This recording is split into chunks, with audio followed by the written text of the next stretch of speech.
Hi ladies, how are you? Have a good evening. Nice to see you all. How's everything? Baruch Hashem. Baruch Hashem. Nice to see you. Bezrat Hashem, we are doing Parashat Chayei Sarah. And we spoke about Sarah and her legacy previous years. But I would like to take a certain aspect of Sarah. It says that Hashem tells Avraham that he needs to listen to Sarah. And the rabbis say that she was greater in prophecy than Avraham. And I want to explain that. What does it mean she was greater than Avraham in prophecy? When did we see that Hashem spoke with her? How many times Hashem spoke to her? Never. Which prophecy did she get? And so, Chayei Sarah is when Avraham Avinu gives eulogy to the legacy, to the life that Sarah had in this world, right? So, let's speak about her greatness.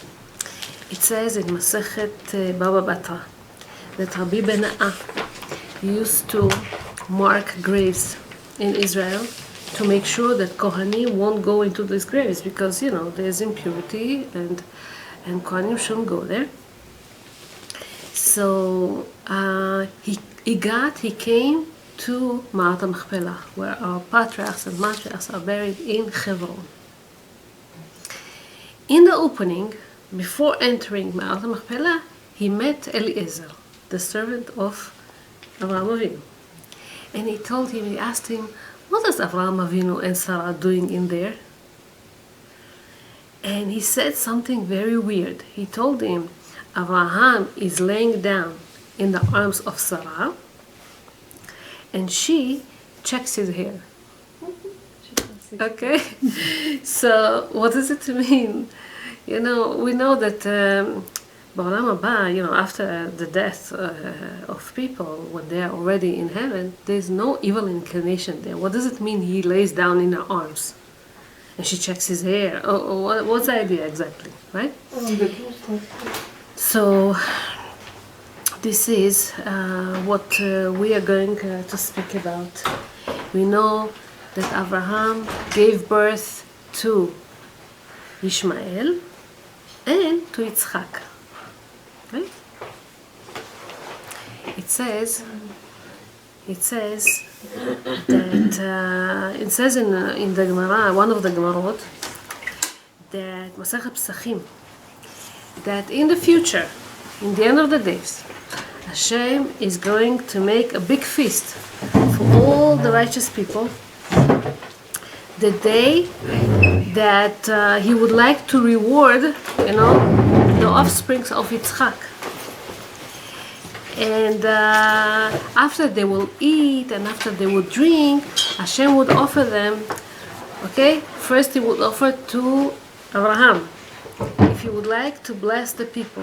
You know, he gives him the kos, the goblet of Kiddush, kos yeshot asa. Who was going to say the blessing? Avraham said, no, I can't. I had Ishmael that came out of me. Is it good or is it bad that Ishmael came out of him? We will see now that Avraham was fine with Ishmael. Avraham didn't have any problem with Ishmael. So why Avraham, in the end of the days, told Hashem and all the people who participated in this feast that he cannot say the blessing because Ishmael came out of him? Okay, so let's talk about this. As I said, Avraham gave birth to Yitzchak and to Ishmael, and Sarah had only Yitzchak. She had only a righteous person that came out of her. She didn't have any problem with her offsprings like Ishmael or something. Right? Okay, so what is the name of Ishmael? What is the significance of this name? Why he was called Ishmael? So the angel told Hagar when she was running away from her mistress, the angel told her, go back there and you're going to get pregnant and you're going to have a baby boy and you're going to call him Ishmael. Okay, Ishmael, and if you think about this, Israel, okay, are the only children that the name has El in there, not Avraham, not Yitzchak, not Yaakov. Didn't have the name of El in them, except Ishmael and Israel, which Yaakov, his second name, became Israel, right? So his name is called Ishmael, Kishama Hashem et onyech, because Hashem heard your prayer. Okay, you suffered. It wasn't easy for you in the house of your mistress. Shama Hashem et onyech. Then later it says also that Hashem, when Avraham says to Hashem, Hashem wants to bless Avraham with a son. And he told him, Lo Ishmael yichya lefanecha. It's enough for me that Ishmael will live. This is what Avraham said. It's enough. Hashem told him, about this question that you asked me about Ishmael, Shma'aticha, I heard you, he said. Okay? He blesses him, I will bless him, I will make him a big nation, whatever, he blessed him. And then there's another time when Hagar was expelled from the house of Avraham and Sarah with Ishmael. So over there, Hashem tells her, the Malach tells her, the angel, Kishama Hashem et kol anar ba'asher hu sham. He was crying, he was thirsty, there was nothing to drink, and Hashem heard his cry. So you see that with his name, we see that someone in heaven listens, someone hears him, okay? And therefore his name is called Ishmael. See that?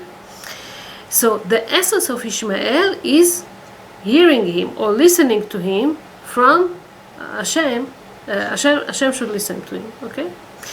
The birth of Ishmael, it's interesting, the birth of Ishmael came to the world as a result of impatience. Hashem told Avraham and Sarah that they're going to have children. But they lived already for 10 years in Israel, didn't have children, and they became impatient. And then Sarah did an extra ishtadlut, extra effort that wasn't really needed, because Hashem promised, but her time already, she becomes older and older, and so she did this extra ishtadlut and asked Avraham to get married to her maid, to Hagar. Okay? So does that mean we shouldn't do extra if we got a blessing? No, I'm just saying, everything is from Shamayim. This is the way it was supposed to be done. But this is how things turn out. So Ishmael is not called for something that happened before. Hashem heard you, Hashem Shama, Hashem Yishmael. In the future, Hashem is going to hear. Okay? And for them, it was like also kind of a hope, anticipation that Hashem is going to hear their prayer, and Be'ezrat Hashem, He's going to give them, Avraham and Sarah, a child together. Many times it happens that when a woman, let's say, adopts a child, she cannot conceive, she adopts a child, and then naturally she's able to give birth, to get pregnant and to give birth. So this is what Sarah hoped, that by taking care of another baby, not hers, she will be able to conceive, and things will be so much easier and everything. But so think about this. The Ishmael came to the world, it says, because there was kind of a demand for an immediate satisfaction, immediate gratification. And here and now. And this is what Ishmael represents. Ishmael doesn't have patience. Everything he wants here and now. That's what Ishmael usually represents. Am Yisrael, he has a vision. Am Yisrael has a duty and we know that we need to have patience, because it's not really happening now. It's going to happen in the end of the days. Okay? Now we're close, very, very close to the end of the days. We went all through all these thousands of years already. So we know that in order to get there, we need to prepare, we need to get ready, we need to work on ourselves, we need to get there, right? And so, like, Ishmael is the opposite. It's like a little kid. You don't give him something right away, he gets rebellious, he gets upset. Why you don't give it to him right now? So this is the difference between Israel and Ishmael. And so Ishmael also, they want to live. They had a glorious past, and they want to, that's what they want to do. They want to live the past all the time. We look at the future. We know that in the future it's going to be great for Am Yisrael. And so this is a little bit the difference between Am Yisrael. We take responsibility. We know that we need to work hard and to get there. And sometimes we take our responsibility not only on us, but also on the nation. And so this is Avraham Avinu's blessing. Ve'yeh bracha. Ve'yeh bracha means that he should be a blessing to the world. Pay attention. The Jews, I think the Jews were the most dominant nation that contributed the most to the world. Think how many Nobel Prizes Jewish people got. Nothing to do with their number in the world. We're such a minority, yet we got the most Nobel Prizes, and the Jews contribute so much to the world. Not only Nobel Prizes, all kind of innovations, all kind of interesting things, things to improve the world, to make the world better. Where do you see the contribution of the Islam or of the Arabs to the world? What do you see that they're doing exactly to improve the world, to do it better? So, yeah, this is the difference that we see. The Torah shows the response of Sarah when she got the news that she's going to have a child. It says, "Tzchok asa li Elokim, kol hashomea yitzchak li." Everyone is going to laugh. Is going to be amazed to hear that a woman, 90-year-old, gave birth to a child. Right? So Sarah, she rejoices. She celebrates the fact that she got a baby boy, and the whole essence of the name Yitzchak, which is to laugh, is to be happy. Think about this. As opposed to Ishmael, we just mentioned, Yitzchak represents happiness, laughter, celebration. It says in Tehillim, it says another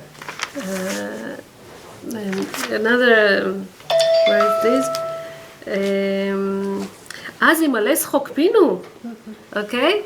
Tzchok, this is happiness. It says in Tehillim, in the time of the redemption, we're going to be all happy. But again, as I said, for this, we have to be patient because the process is very, very long. But Baruch Hashem, we're almost there. So, right after this big celebration of Yitzchak Avinu, okay, after 2 years, he finished breastfeeding, nursing from his mom, and this is when they made a big celebration, and they called all the people to come, and Avraham Avinu and Sarah made a big celebration. Sometime afterwards, Sarah realized that Ishmael, that was at that time already 17 or 18 or something, metzachek, okay, with her son Yitzchak. And the commentaries say metzachek has 3 different meanings. One say oved avodah zarah, idol worshipping. One say gilui arayot, which is adultery, and one say murdering. He wanted to kill Yitzchak. He was sitting and trying to send all kind of bows, arrows on him with his and when Sarah said, "What is this?" he said, "No, I was just making a joke or something." This is what he was keep doing, metzachek. So when Sarah saw that, right away she told Avraham, "You have to let these people go. They cannot stay with us." Why did she say? Sarah is a great educator. Why can't she say, "Let me teach him, let me educate him, let me sit with him, let me, I don't know, make him better or something. Why let him get away from here?" Okay? Expel him from this house. Let him drive away. Go away from here. I don't want him to be here with my child. Why? Why this was supposed to be the response when she saw that, he's playing with a 2-year-old boy. So, Ishmael, look at this. It was a very, very deep thing. Ishmael, today, if you want to have a certain lie, you keep saying it again and again and again, you think that people will believe it, and after a while it will become a fact. This is how Arabs still now, they do Palestinians and all this propaganda. They make a lie and keep repeating it and repeating it and repeating it. They learned it from Joseph Goebbels. He was the Nazi minister of propaganda. They said lies, in the newspapers, in the media, all kind of articles, all kind of posters that they post all over. And they thought that if they repeat it again and again and again about the Jews, okay, so this will be accepted by the world. And that's how the Palestinians, they conduct themselves till now, constantly. It's not new, you know that. So Ishmael tells everyone, well, you know why Sarah was able to conceive all of a sudden when she became 90? 2 years ago, remember, she was by Elimelech in Gerar.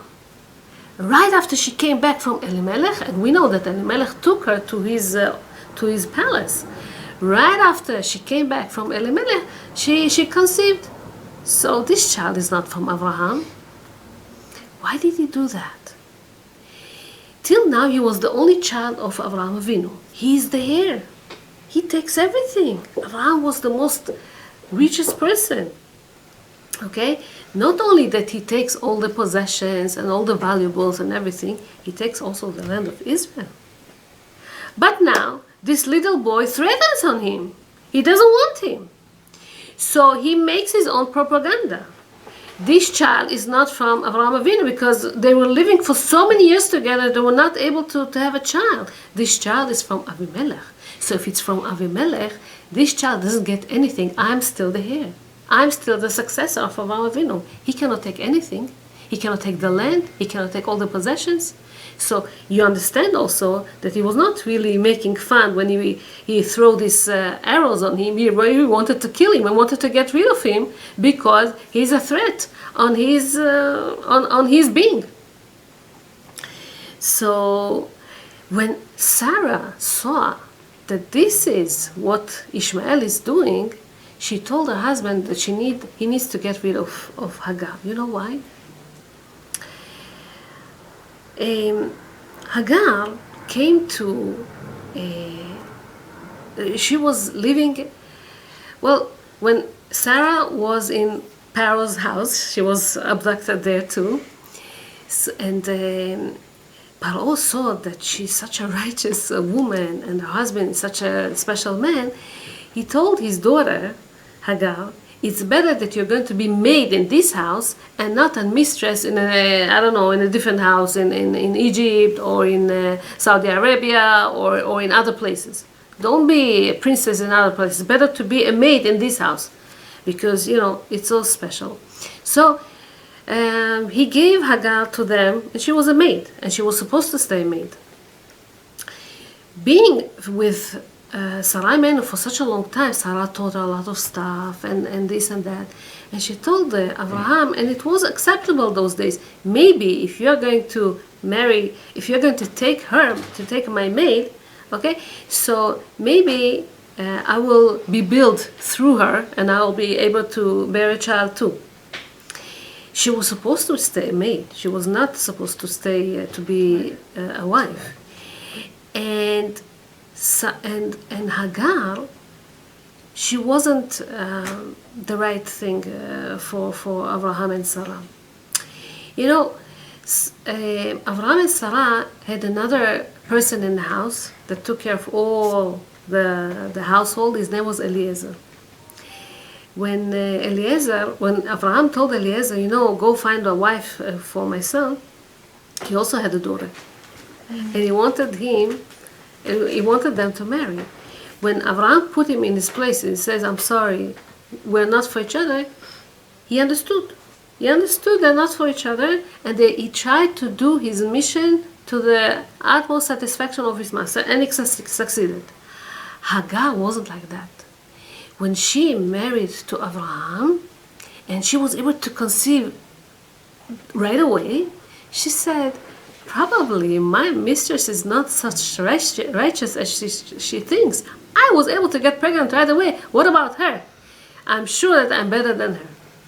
Once she started thinking this way, she, we know that with the nursing, the child gets nutrition from his mother. Also, the way of thinking he got from her. She conveyed to her child that Sarah is nothing special. And so he claims also to be the successor of Abraham. She didn't know what was her place. She wanted to be above Sarah. Okay? And this wasn't in the plan. No one agreed to that. So Sarah tells Abraham, you know something, there's a problem.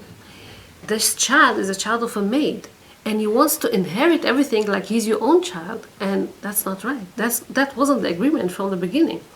Don't get it wrong. It's not that Sarah got jealous at her or wanted to revenge on her or something. No, she wanted to put her in a place. She doesn't act the right way, and the child thinks that he needs to take everything, and it's not right. Because by Sarah, everything goes with what is the inheritance? Is the land of Israel. Avraham looks at Ishmael like he's his own son. And he said it a few times, he is also my son. But Sarah tells him he's the son of a maid, don't forget that. And he is not going to get any share in Israel. Okay? This is what Sarah keeps telling to Avraham Avinu. In 1967, when after 6-day war, we got Hebron, and we got the Kotel HaMaravi, and we got all kind of parts in Israel. So Aram Mordechai Eliyahu and some other officials, very important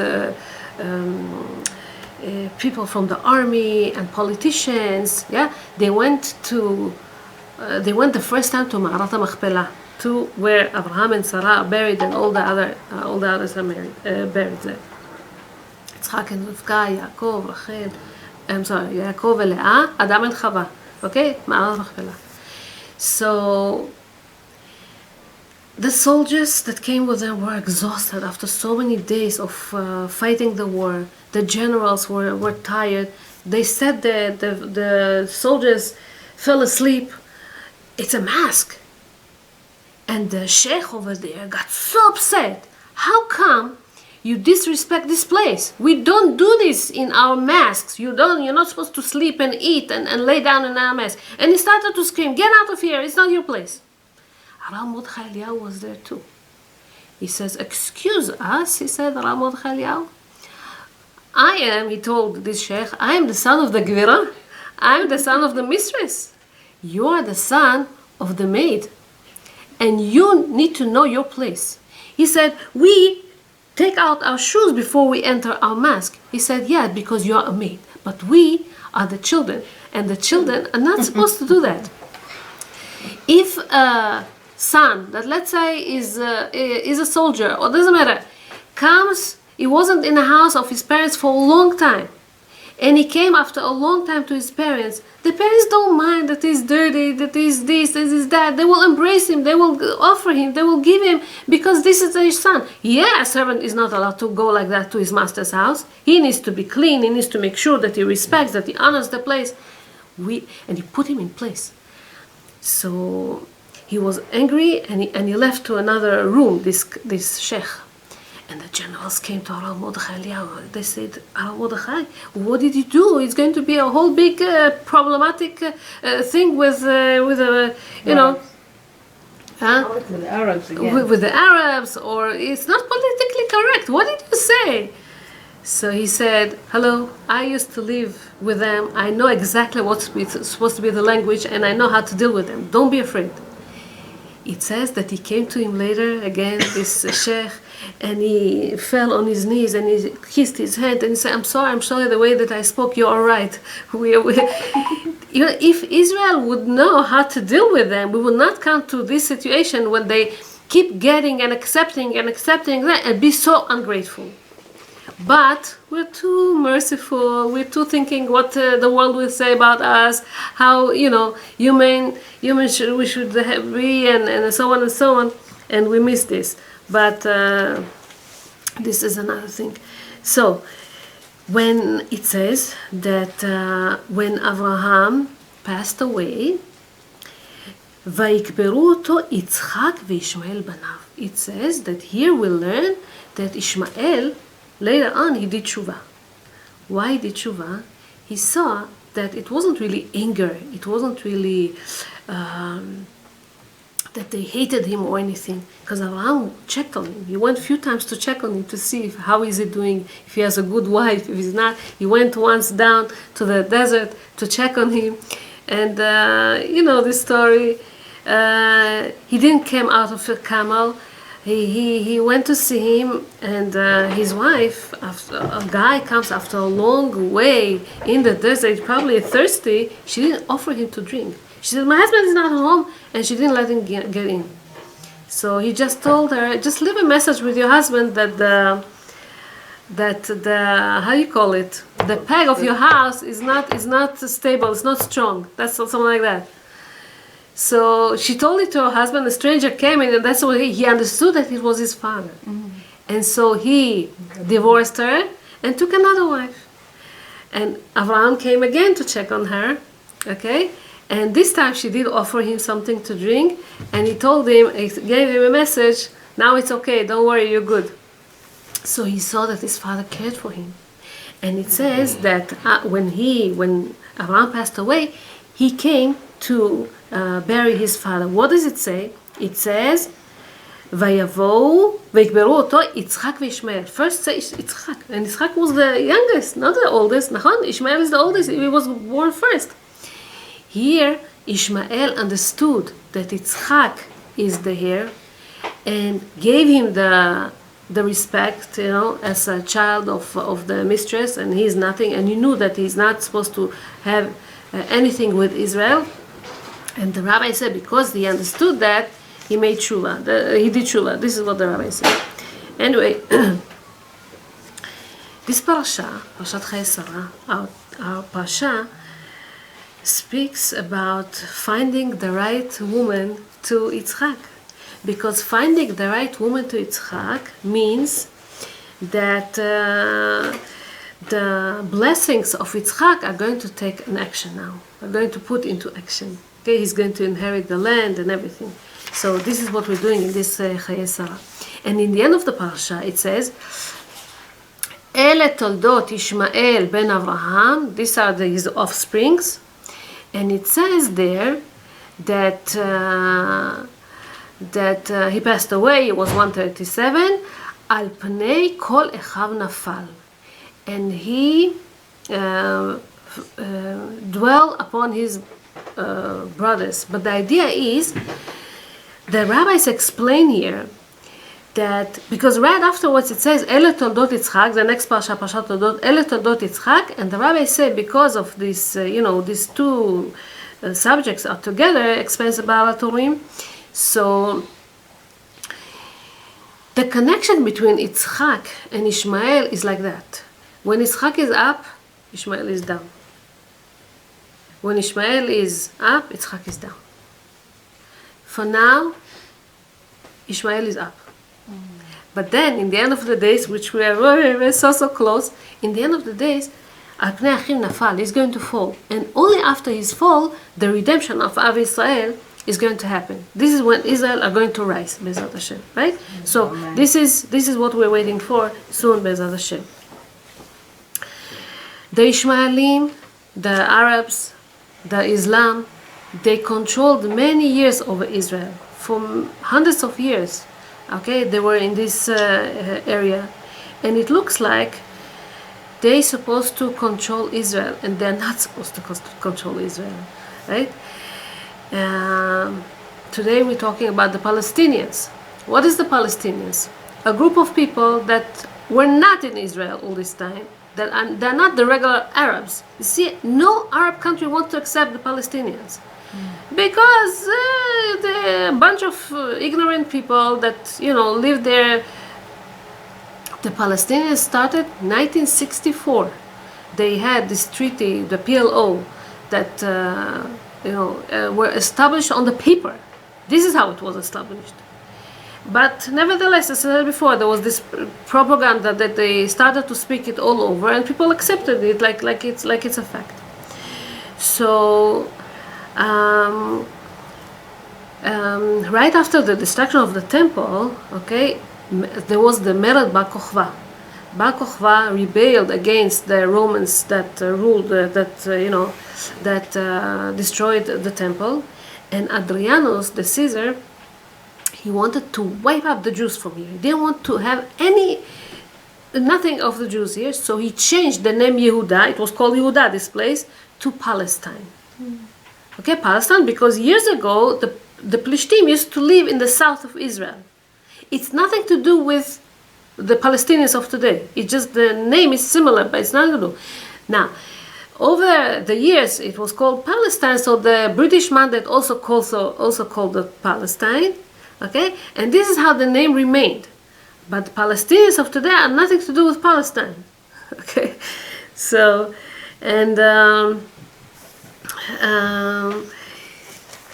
it's all about lies by these people, and this is how Arabs are. What can you do? I'll tell you a small example, and it's really small example out of, I don't know, this is their lifestyle, this is how they live for hundreds of years already, but that's basically how it is. About 100 years ago, this story, there was this Jewish man that lived in Batia. Batia is Iraq of today, right? And he was trading stuff. He used to buy merchandise, sell here, sell there. One time he needed to get back to Batia, and so he hired this Muslim man that had a camel. He needed to get back home. And as they are walking, this Arab gives such a sigh, and he's like, "Why are you groaning? Why are you moaning? What happened?"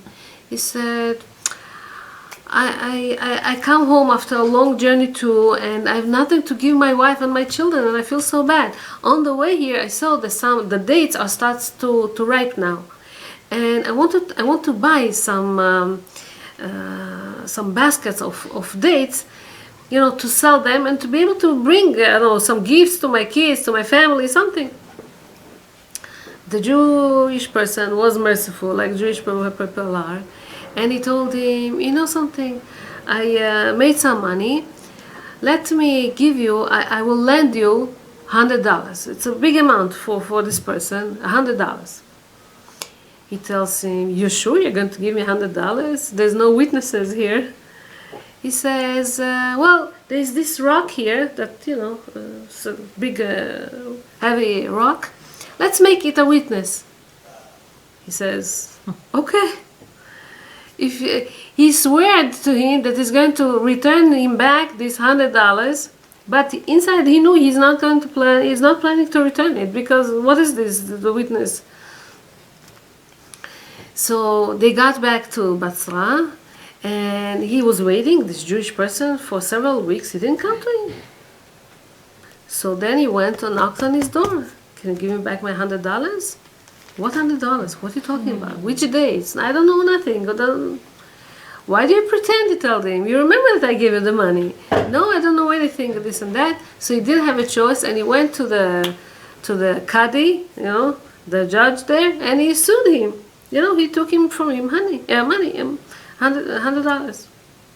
The Qadi said, "And do you have any proof? Do you have any witnesses?" He said, "Yeah, we made a witness. We have a proof. We have this rock, a stone in the desert." He said, "What are you talking about?" He said, "That's our witness." So the Qadi was thinking and thinking. It didn't make sense to him, but he was smart. The Qadi, he said, "Okay, if you're going to go and bring me that stone from the desert. We're going to wait here. This Rashid, what's his name, the Arab guy, he's going to wait with you. He's going to wait here. You're going to go. Meanwhile, we will wait for you, and then I'll rule. We'll decide what to do. So he went, waiting. The whole day passed. He didn't come back yet. So Rashid didn't have patience anymore. He spoke with the Qadi again. He told him, listen, this stone is far away. You need at least 1 hour a day riding on a camel to get there. It's in this and this area, and it's so heavy. How is going to bring it? When is going to come? How long should I wait for him? So the Qadi was smart. He told him, you know something? You exposed yourself, your tongue exposed that you're a liar. You know exactly where is this stone. You know exactly how heavy it is. You know exactly where it's standing and how long is to get there.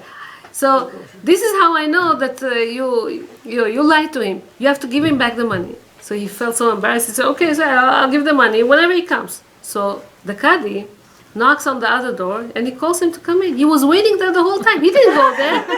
They were tricking on this Rashid. So Rashid, he understood what happened. He says, now I understand how a stone can testify. Because Can be a witness. can be a witness. Yes, this is they build on they live on lies, and this is how they are usually. Jewish wisdom.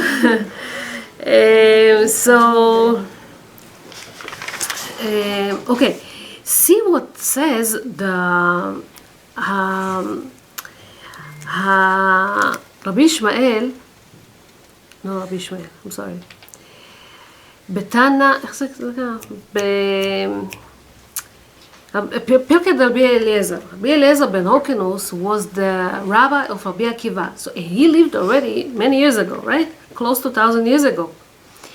He said there are going to be several things in the end of the days, and we see how Ishmael is going to conduct himself. And it's all, it wasn't happening in his years yet. There was no Ishmael, there was no Islam in this time even.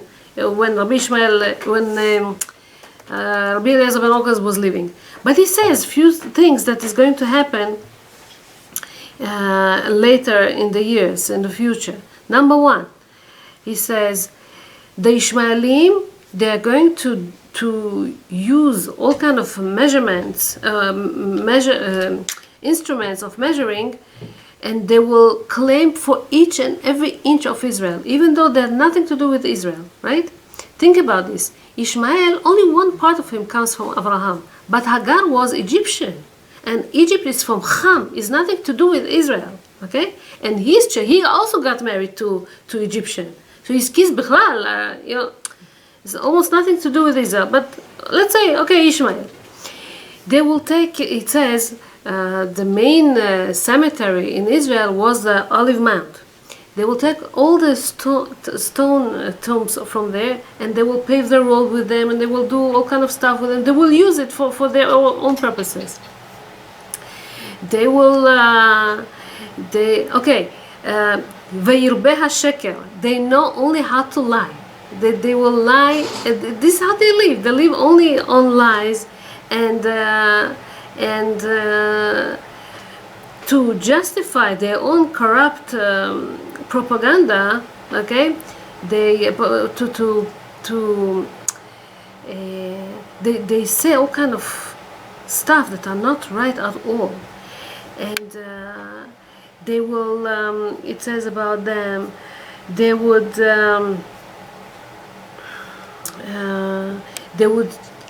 use their weapon will be also, the computers and the news, and it says ve'amal haniyar ve'akulmus. Okay, they are going to use the paper, the media. That's what we have today. The media, with the media they use, and they show everyone. They wanted to spread their Islam, their beliefs in every place in the world. The value of the currency of the money will be influenced by the crude oil, it says here. And what else it says? It says that they would go on the Temple Mount and build their own mosque in there. Okay, this is what we have today, the dome of the rock over there. And they do whatever they want in Temple Mount. No one says anything. They really ruin our history there. They do, meanwhile, a lot of stuff underneath. No one tells them what to do. And basically, they will prevent the redemption. They won't let us get to that level, and it will take time, because this is what they're doing. Okay, so let's continue. When Hagar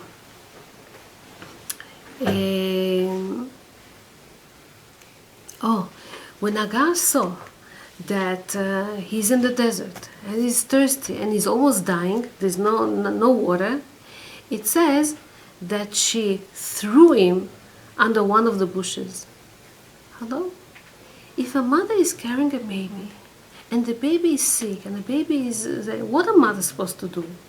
The mother's supposed to caress the baby and to be with him and to comfort him and to tell him that everything will be okay and try to take the pain of the child instead of whatever Hagar was doing. Hagar threw him away. So put him nicely on the ground. No, she threw him away. Don't want to see you. Don't want to be with you. And she went far. The way that you throw the arrow, how long it takes, she went to see far, because she didn't want to see how the child dies. She didn't do it from mercy. She did it from cruelty. Because if she would be merciful, she would sit next to him and she will take care of him. She didn't. She was selfish. She didn't want to see how he dies. But it wasn't from love. It wasn't from love. A Jewish mother would never do such a thing, And so you see that one of the rabbis, Rav Hirsch, says the nature of Bnei Cham, she came from Bnei Cham, is very, very not refined, he said. Okay, and instead of calming him down and being there for him, okay, she was very, very selfish. Sometimes, let's say you're taking care of a sick child, so you overcome your own feelings, your own emotions right now, and you have a sense of responsibility. You need to be there for the baby right now. So you show him a happy face, even though you're very sad inside. You try to do your best. You don't think so much about your feelings, your emotions, as opposed to this needy child now. But she wasn't like that. She was thinking about herself, about her misery, about her poor life, about the life is ruined and destroyed because she is banished now from the house of Avraham. This is what she was thinking about. And it says, Vayishma Elokim et kol hanar. Hashem heard the boy, not the mother. Because the mother didn't really pray from the bottom of the heart to help the situation of the baby. Hashem heard the boy, and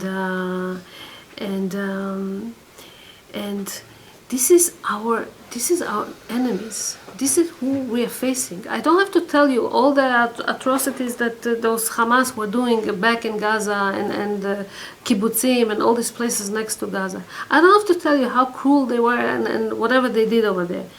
They are not human. It says, "We are pere Adam." He's going to be a wild than an animal. Animals even, they are not so cruel they don't do things for cruelty purposes. They do for praying, for eating, I understand, for their need. This is what was their need over here.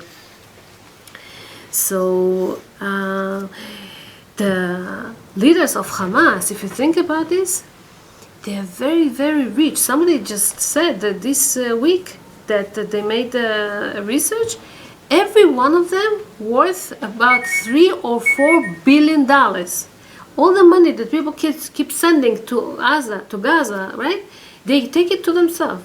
They go to live in the most luxurious hotels, outside Israel, all kind of Arab countries, and they live luxurious life, and their safe is loaded with money and everything. But the people are poor. They don't really give anything to the people. So this is this type of people that we're talking about, okay? And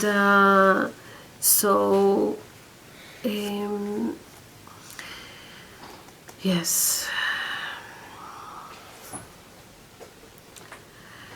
when we, many times, Jewish people, whenever you want to come closer to others, whenever you want to, מה זה Ishmael? Ishmael is, Hashem is going to hear, if we're not close to Hashem, Hashem sends us Ishmael. This is when Ishmael oppresses us, and this is when we cry out to Hashem, because that's how it is. Sometimes we think that we're going to get closer to other people, we're going to be better, we're going to be human, we're going to get friends, we're going to find favor, we're going to... But we have to know that as somehow, and Am levadat ishkon, sometimes we're always going to be alone and no one will come to our rescue when needed, There was this guy that he used to do a lot of business, so he got to the airport, he got late, and he was rushing. He was exhausted, he was thirsty, and he wanted to buy a bottle of water. So he rushed to one of the stores in the airport to buy a bottle of water, and his little trolley hit a stand. The stand had some kind of souvenirs or something. An ashtray, a very kitschy kind of ashtray, fell and broke into pieces. He did damage. He felt so embarrassed, he felt bad. He picked up this thing. And so usually when such a thing happens, so the woman and the cashier tells him, okay, it's not so bad, it's okay, fine, continue with this. All of a sudden, from nowhere, the store manager came into the store. And he saw what happened. And he saw it was a Jewish man that did that, Israeli man. He says, hello? You have to pay. I said, okay, I'll pay, don't worry. Usually, they don't demand, but that's what he wanted. Pick up everything. He said, sure, he picked up everything already, but okay, so a few pieces left, so he picked up everything, make sure no one offered a broom, no one offered the help, there were a lot of people there, no one said anything. Okay, fine, he picked up it. You have to pay. Okay?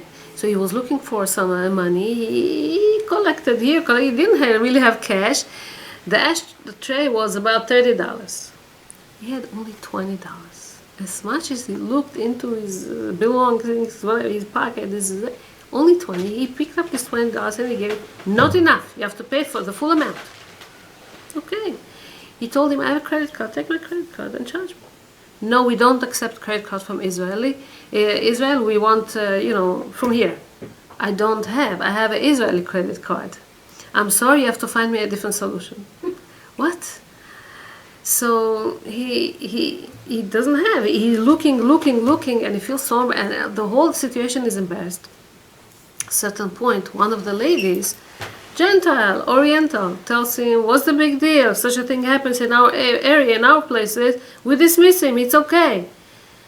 He says, hello, Jews control the world, and Jews have all the money. And if he doesn't get along right now, he will find somebody that will take care of him. Don't worry. He will manage. He will find his way. They all somehow manage. The atmosphere was very, very not pleasant at that place. And the person was so embarrassed, didn't really know what to do with himself. And then somebody passed the store, rushing to his own flight. And he saw this Jewish person, lowered head, embarrassed. I don't know, there was some kind of commotion. He tells him, hello, do you need any help? What happens here? So he saw him, he says, yeah, I need $10. $10? He understood already what happened, quickly explained him. Take quick $10. It gives him the $10. He says, shame on you, he tells to the store manager. He says, what is this? This is how you treat your customers? And he left. He was rushing he was Jewish, he was not religious. But sometimes you see that from the person himself said, other people, they were pleasant, they were fine, but no one intervened. No one offered any help. No one offered any solution or anything, or $10, what's the big deal? This Jewish person saw a Jewish person in the trouble, and he came to help. מה זה ישמעאל? ישמעאל, he, exactly like happened now in Israel. We were so not united. We were fighting like crazy. We were so... the people were demonstrating, and people were cursing, and people were saying all kind of stuff about each other, this and that. And all of a sudden, within minutes, they got together. They worked together. They served together in the army. They do all kind of acts of kindness to other people. They contribute together. They're one. They feel one. They come close. This is the idea. So this is what happens. So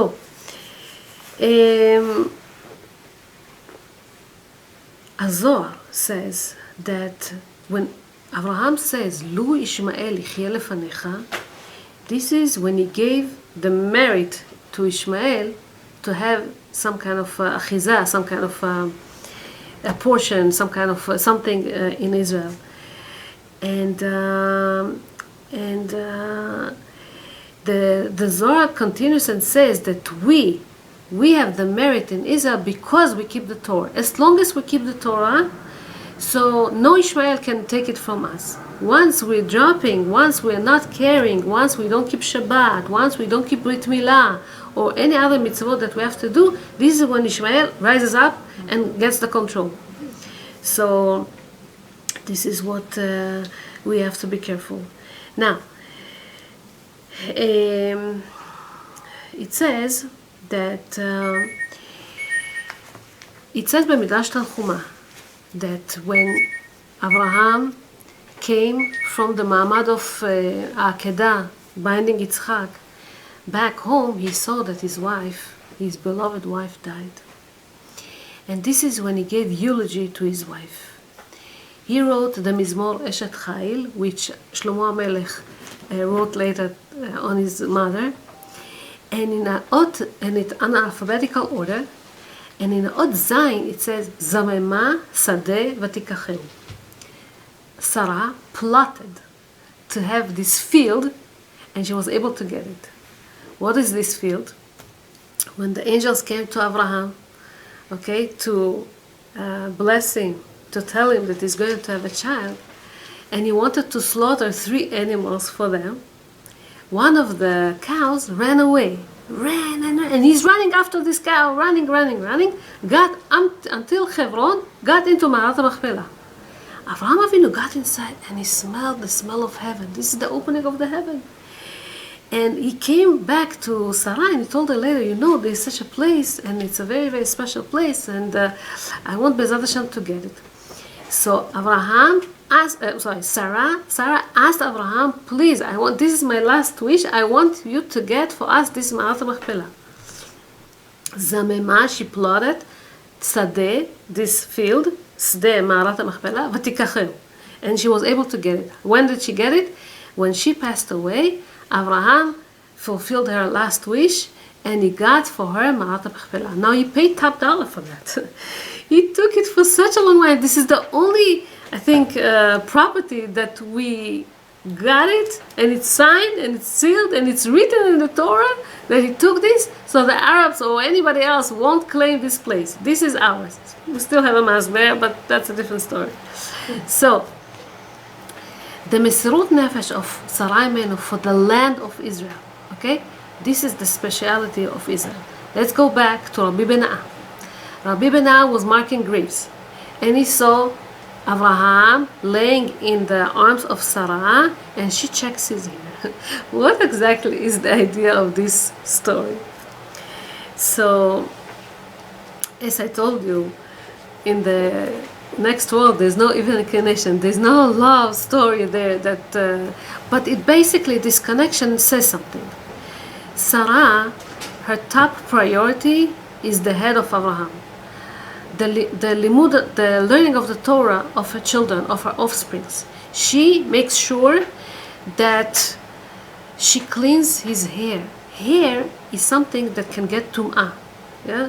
Hair, sweat can get into the hair. Your hair gets dirty. Lice can get into the hair. All kind of parasites can get into the hair. So she makes sure that she cleans that. That's what she does. She cleans his hair. She wants to make sure that whoever doesn't belong here, okay, shouldn't get here. Avraham is Av Hamon Goyim. He's in charge of all the nations. He's the father of all the nations. I told you, he had he had Ishmael, and he had Yitzchak. Sarah had only Yitzchak, only this righteous man. And so, what is the duty of Avraham? What is the duty of Sarah? Avraham looks the overall. He takes care of the overall. Avraham, he introduced to the whole world what is Hashem. So he wants everyone to say Hashem Echad U'Shmo Echad. Sarah told him, it's not possible. Let's concentrate on our offspring, on our children, not the whole world, because it's impossible to do it the whole world. Only our children, only Yitzchak. He is the representative of Hashem in this world. This was the debate between Avraham and Sarah. The rabbi explained it with a different story, and I'll conclude with this. Once, Rabbi Hanina ben Dosa went to learn Torah by Rabbi Yochanan ben Zakkai, the greatest rabbi, Rabbi Yochanan ben Zakkai. Rabbi Yochanan ben Zakkai, his child, got sick. And he turned to Rabbi Hanina ben Dosa. If you remember, he was a poor man, didn't have anything to eat. And he turned to him and he told him, please pray for my son. I know that Hashem listens to you. He prayed, and at that moment, this son got healed. The wife of Rabbi Yochanan ben Zakkai, she told him, I don't understand. You're greater, the rabbi. Why Hashem listens to Rabbi Hanina ben Dosa and not to you? He told her, it's not that I'm not great, I'm great. I am like minister that works in the palace of the king. And he is like a servant. So, a minister comes at a certain hour, they've scheduled an appointment, he needs to come at a certain time.